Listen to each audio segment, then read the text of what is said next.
So for option 1, I chose something which is kind of dear to me and something which I think about a lot and every single day. As an overview, so if you didn't know, I'm part of the WT cross country and track and field team. Every day I get up and run about 10 miles around 6 o'clock in the morning, and then in the afternoon I get to do it again and run 5 or 6. On a Sunday I retreat and run 17 miles all at once. So this question of the impact of training miles on race performance is basically, isn't my training, is it working? So I came up with 2 hypotheses, one of which the number of miles completed in training will directly improve an athlete's speed over 1 mile. So 1 mile being 1,609 meters, or approximately 4 laps of an athletics track. Obviously, so the null, and then the alternative hypothesis is the number of miles completed doesn't improve speed. And then I want to combine the first 2 for a multiple regression. So the multiple combination of training miles and athletes' maximum speed can predict race performance. Fundamentally, does this, running up a steep hill multiple times, equate to this, championships. As a brief overview of what my data was, I surveyed everyone on the WT cross country women and men's team who competed in Denver at the National Championship qualifiers early in November. So 21 participants, split between 50 males and 6 females. All participants were between that range of 18 and 26, so university educational age, and also being able to compete at a fairly decent level as well.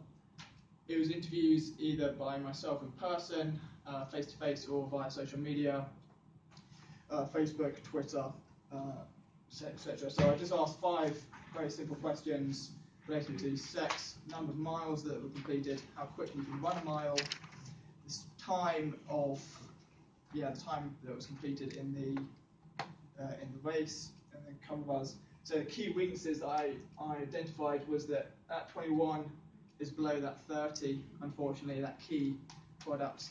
But the problem I faced was that when I asked other teams to contribute to the survey and the data, shockingly, they didn't really want to give away their training secrets to me.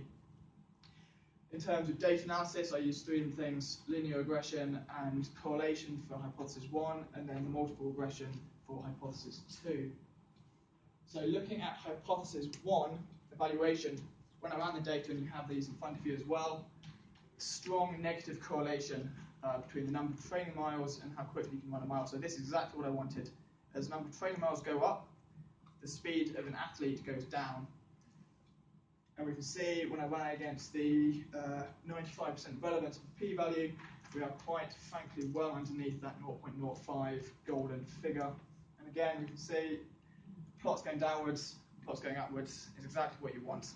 Now, unfortunately, when I then ran these figures against the second hypothesis, kind of all imploded, and I didn't get what I wanted. That straight lines, just basically nothing. I got nothing.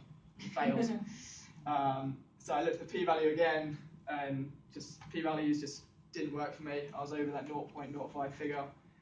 So over the 0.9 figure as well when I ran that, and I definitely wasn't close to 0.099. So I had to reject the null hypothesis here.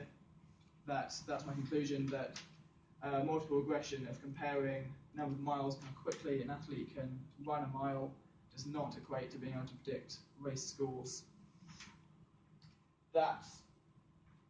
I'm just going to say, before I go to my final slide, a couple of weaknesses again, that the race was run at altitude, about 600 meters, which I think is about 5,000 feet, that can impact it.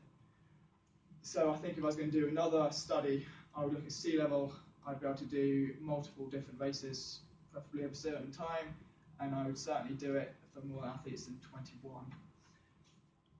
One thing to bear in mind though, so I forgot this, evaluation. So I accepted the null hypothesis, hypothesis 1, but unfortunately I rejected the null hypothesis for hypothesis 2. Fundamentally, however good you are in a race, this is what happens. This is Mo Farah in 2012 when he won the gold medal at 10,000 meters, and this is just some American who happened to be there. He came second. Don't care what his name is. Anyway, they're on the floor, they're throwing up, and they train harder than anyone, and that's the impact of running. Thank you very much.